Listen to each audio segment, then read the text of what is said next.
Pregnancy मध्ये सगळेजण म्हणतात, काळजी घे ग बाई, ओझं उचलू नको, काही दुखायला लागलं तर आराम कर, काही खावंसं वाटलं तर करून खा. अजून बरेच काही सल्ले दिले जातात. पण सगळं घरातलं काम तुझं तुलाच करायचंय, हे काही स्पष्टपणे सांगितलं जात नाही. तुला काही खावंसं वाटलं तर स्वतः करून खा. सगळं ओझं उचलल्यापेक्षा थोडं थोडं करून उचल. सारखं झोपत जाऊ नकोस, नंतर सीझर होईल. हालचाल कर वगैरे वगैरे हे सर्व सल्ले दिले जातात.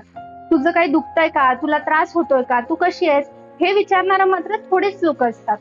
आपल्या चेहऱ्यावरून, आपल्या आवाजावरून आपलं काही दुखतंय का, आपण कसं आहोत, हे समजून घेणारा मात्र फक्त आपला नवरा आणि आपली आईच असते. प्रेग्नेन्सी मध्ये काही खाल्लेलं पचत नाही, काहीच खावंसं वाटत नाही, हातपाय गळून गेल्यासारखे वाटतात, डोकं दुखतं, झोपावंसं वाटतं, कंबर तर फार दुखते.